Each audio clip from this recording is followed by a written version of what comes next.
the first to know Nsem-Pii TV. Yebetumi aka say the reality of cedi amamu ankasa sitie is dawning on the NDC. Omo nsɛm a omo kekaye during the campaign period.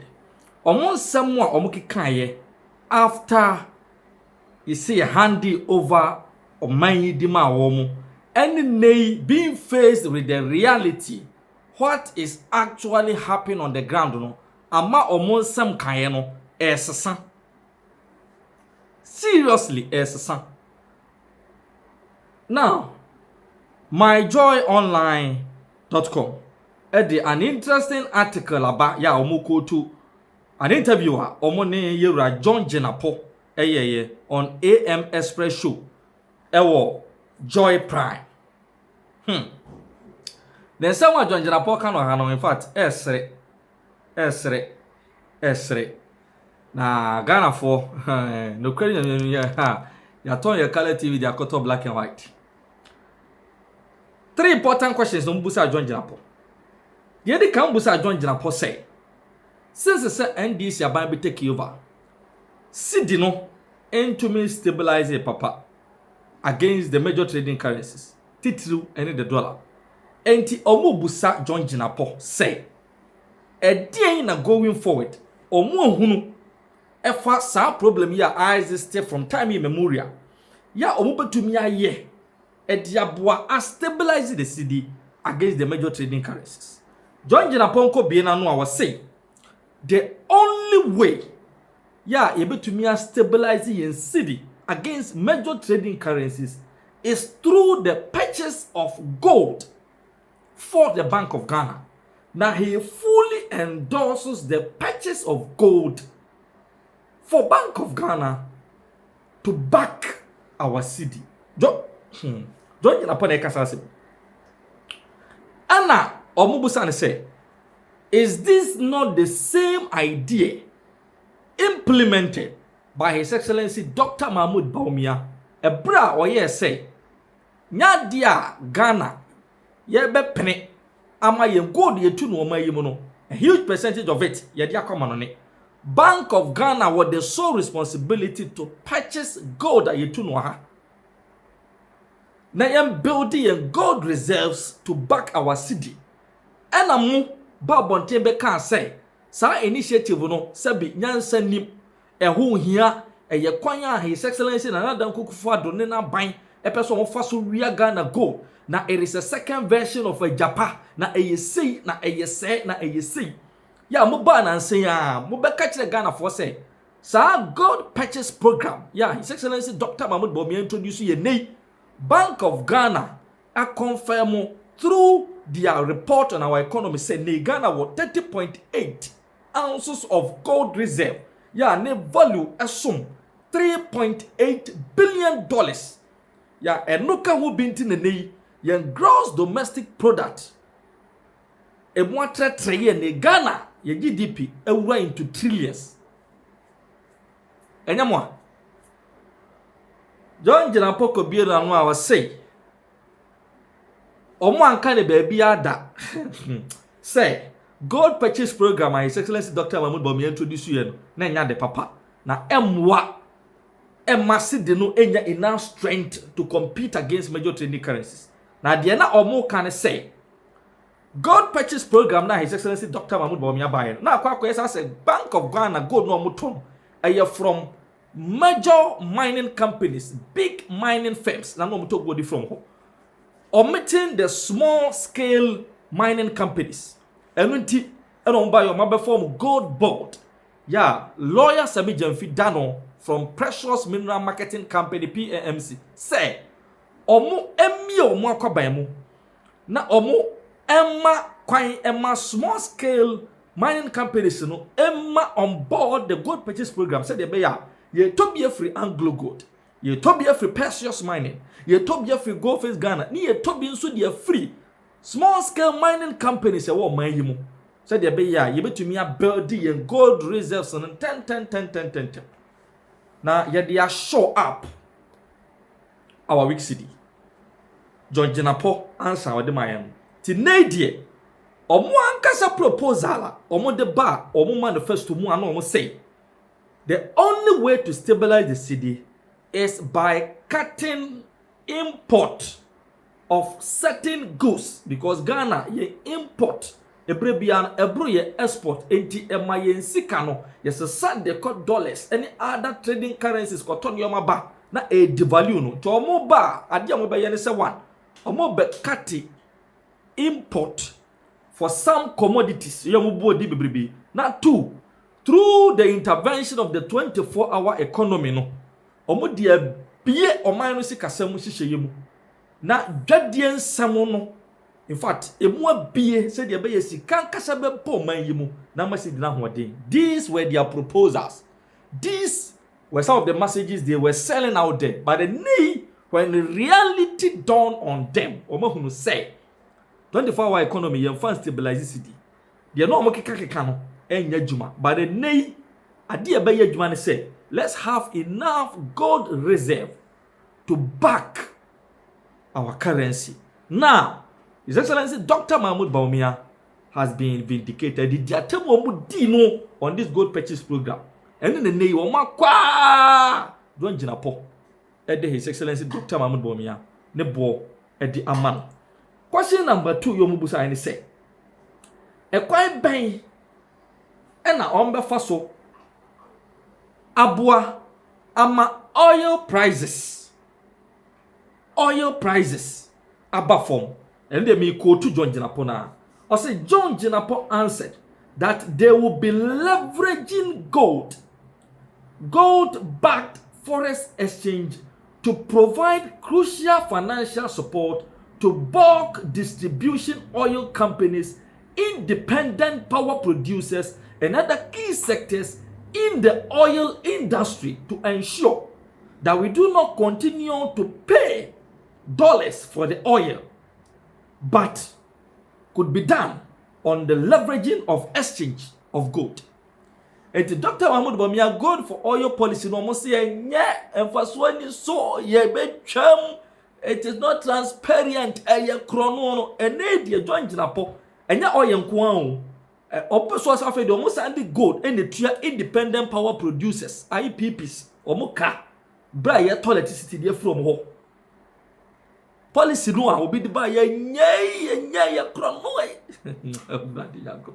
ai Ghana politics who the day they join Jinapor say kwan ba ko pe ne betumi afa so a ye oil dwadie nsam no ebeboa wo man yi ya ye hunkodi bebrebe na ye sika no ye cedi no ema fom be wo yemfa cedi nkoto oil e wo dwama so ye the US dollars ne koto oil wo dwama so ti do mba ye ne say omo the gold na ebe leverage na when you go for oil after ba say ye to electricity from independent power producers nso a enye dollars bio eno so omo pese omo ebomodin no omo the gold enso leverage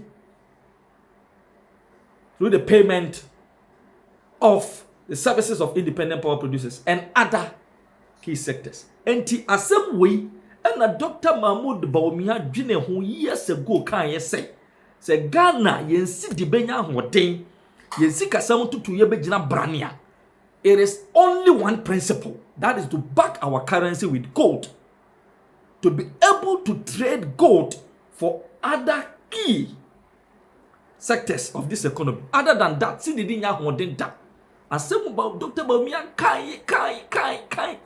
During the campaign, this was the exact and shishaya no edema omanyi with respect to fuel prices, with respect to power cry or kanwasem. And then the ideas of His Excellency Dr. Mahmoud Bawumia, the NDC criticizes say enye papa emwa na odwane e the free economy e de ho akotwetwe sanyo.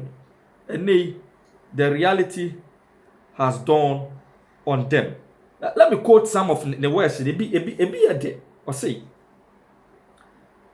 I will confess again, I fully endorse the purchase of gold and the use of gold as forex to support not just BDCs, but also IPPs and other critical sectors of the economy to stabilize our currency, which is the cedi, and enhance predictability. He explained that the initiative is a prudent economic move as purchasing gold gives government greater control over forex inflows. This is John Jinapor confessing on live radio.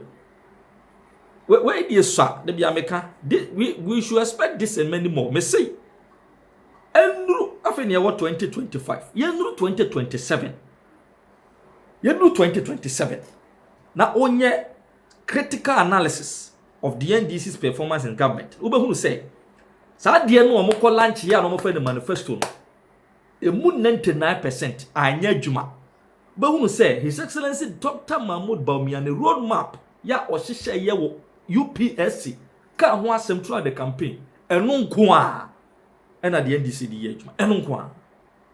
Because the Omajatu said digitalization is the only way to bridge the gap between a developed nation and a developing nation. It is only digitalization. And Omajatu said the only way for an economy to boom is by linking the country's economy to the digital world. And it is backed by facts, represented by the Ghana Statistical Service and the International Monetary Fund. Yeah, and no, NMI 2024, your growth could 5.7%. Almost every proposal of His Excellency Dr. Mahmoud Bawumia is exactly what the NDC is confessing now. The interesting times ahead. Anymore, when everything pops up, trust Nsem-Pii. Now it was a fufu. Bonefo no ye kofie 2025 January no na professional teacher akatua 4,800 depending on the rank. Yes, na ye dada wo mo no mo koto aba no mo koto aba because and this ya promise wo mo teacher da bre me boa nti mo pe ba bia da free housing timu benya dan ya so air conditioner sim enokore teacher ni pe ba bia da nanam sa teacher fo no bi no so mo parking kan nti da bia no and this be da ma I'll tell you why a teacher for mo parking kan na mo na mo kira de so for 20 NDC 2012 manifesto na wa nkwana ma fa so trick a teacher for me kira o say o trick mo na mo to aba na ye den na onti na no manifesto no na me hwese ko be kan bibi ye den ewom 2012 teachers or say implement a diversified mix of incentives including housing, training and professional development. Continue to pay a allowance to teachers in deprived communities. And nema mi no na maboso yo. 1. Teachers housing. Yeah. 2012.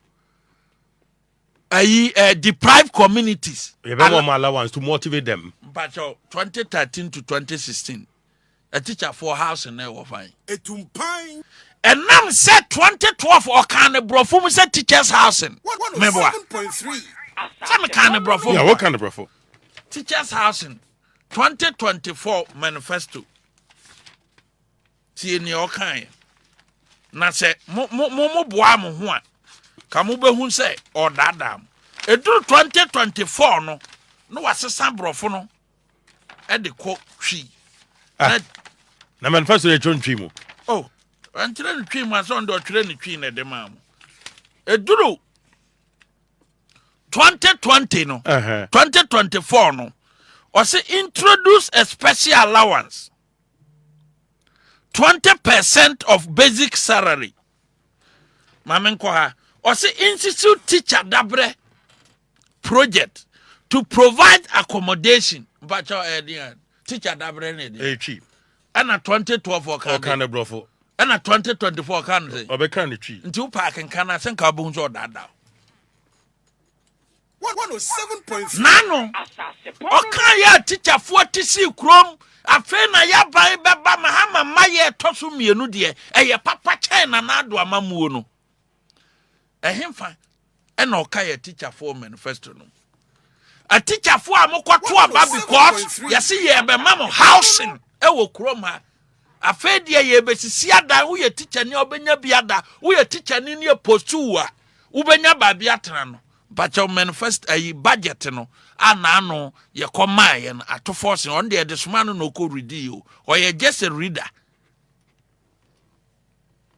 ato force there so you reader and na doctor ato force wo mo PhD na ya menasi o trends so na one pass na school na home boy say beje no wabre na free but say before budget and economic team better say which finance minister no ka economic team no home and I'm say yeah the soma no enu nti no no a chiri okoka say one trobi oh me say the soma so onko kenkan ya mfa soma no so onko kenkan a nka plain language e wo ho say wa freeze employment no wakwa akotena another station so on freeze ye nche say budget no wan kan bi page 88 no mpatwai brofo ben no page 88 no brofo no a plain language meboa net freeze on employment public sector employment yeah that's what akotena GY no ofi say nka ono na twere ya se nka obehu but anam say ye this man so nko read no de twere ya ne ne ekoka different wo mo uni say we rata wo twere de a wo kai of course ana yedi asuma say just a paper koye presentation wo wia your friend Jinapor pass and forget enti enyape me matransi atwere ma de no nko ana wo a me de asuma say ko present no wo so de nko wia wa wie na finance minister is spending officer na ye the budget amano na ye the sumano ninti na onnim se budget ni mu no 107.3 ya freeze employment enu ntina besi ne finance minister otimi gina central region manifesto launch e ka kire wiase nyina se na nado danko akofo ado ne gabi o kire daako energy COVID-19 levy e se omubotom no oba the first na obeyi afiri ho ye no na ye wo na atwere budget na nka wo nka se okoka asem wo central region manifesto land nti no COVID-19 obeyi afiri ho enne ya gabi ni na nado ne bedi atuo ni won pacho levy na ko hwan botom maybe sao Dabio abe ocheso na levy dabi umma mo ye press conference wo krom ha ma obi ate ase se eye bedi atuo gabi o kire dako na nando danko akofo ado ene achemfo nyina na di COVID-19 levy no se ne bolefo na be kombotom nti se no yantima abolese we asem atofo sen kan wo NDC manifesto launch wo central region na esane wo mu manifesto num enya yesi o obayen manifesto nu ye stating categorically say enini resetting the economy and creating prosperity for all. Also, we will scrap the following draconian taxes within our first 100 days in office to alleviate hardship and ease the high cost of doing business. E-levy, COVID-19 levy, betting tax, emission tax, COVID-19 levy no. And this is worrying time. Akodia dro say COVID-19 levy na ekwa akofo ado bottom no wo mu nyim firi ho am say chevati bia sentie components ne dos nti afi no mo kotena se committee kotena se no ma review ahwede on be nti tam na afi de chevati ase ne che say e kire say na nado danko akofo ado ga bi o kire da ko bedi atuo ne de achem family no have been exonerated. Anameboa say wotimi ye press conference as a minority leader. Wotimi deliver speech our NDC manifesto launch say sika na call the Atim family ho. Na kire wo prepare budget. Now see afede mu say COVID-19 e she VAT biase a ekọ Ghana fotuo mu a. Nka ne papa mu onu. Esa obaka se nsema ye kan fa sabusuakuo no hu nyina ye sorry anameboa but mo kaya because and this tenase hu se Ghana any Africa politics in Ankasa na anibre wo because anibre wo African politics particularly Ghana na say ye bedura batwa yenkasa obi awie sika ene de Ghana fo be sora akwa akoto abati asisi ameboa nti sansem na omo kan ye no ehe ena omo de se COVID-19 ye be abolish wo na tie me I will not accept it anywhere say NDC under President John Dramani Mahama economic statement na omo de kwato dwa na no omayi oma abolish any tax bia unlike what His Excellency Nana Danko Akufo-Addo did in 2017. Deputy Finance Minister Babontain Diabetudwa say nyame adomo by the end of March na ye e-levy na free by the close of March. You better keep it by the end of March. Say omo the bill no akọ parliament. And I make catch say me am no ti he no. Me nyina ba bia even March ending or whatever me nyina ba bia and admit or accept the fact to say NDC abolish e-levy and now abolish any tax bia. So budget we no so funny so kind so year analysis here ye ni levy bia or ma abolish wo. Brofo no ma twere wo ba bibia no ye adwuma. I'll tell you why. E-levy ya 1% mboa. And NDC for so amon Ghana. Yan Ghana say because of e-levy ya mfa tumi ama Ghana say. Urie obia ene say omo se mobile money wo send ya na ya to kakra mboa. I can also tell you say Ghana ha enipa beye say 99.9% ena omo dada koba no transportation ebo o mabrabo so ye teacher ni so ye dwadini so ye nurse ni wo ye da obefaka meboa na nado Danko Akufo-Addo yi special import levy 1% efiri so adwadi emu niema nti say e-levy ye 1 na so yi free na akofa special import levy 1% san ba ye friend say obrofum ye course ato school no ye friend dig hole cover hole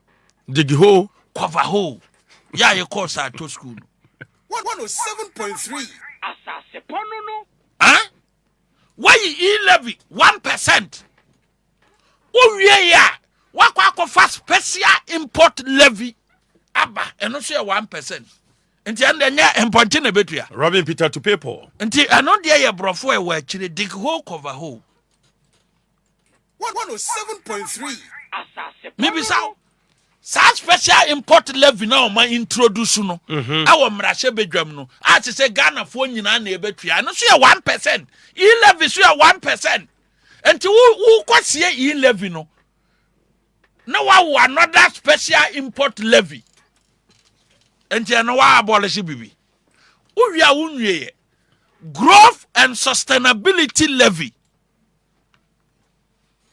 owura eno no nkoa no na nado Danko Akufo-Addo penso no na ye 1% NDC me no kasa sisi ai enra ato forcing a lay order paper no a ko lay wa mrahye bedwam no growth and sustainability levy no free 1% akọ 3%. That means that you be ready.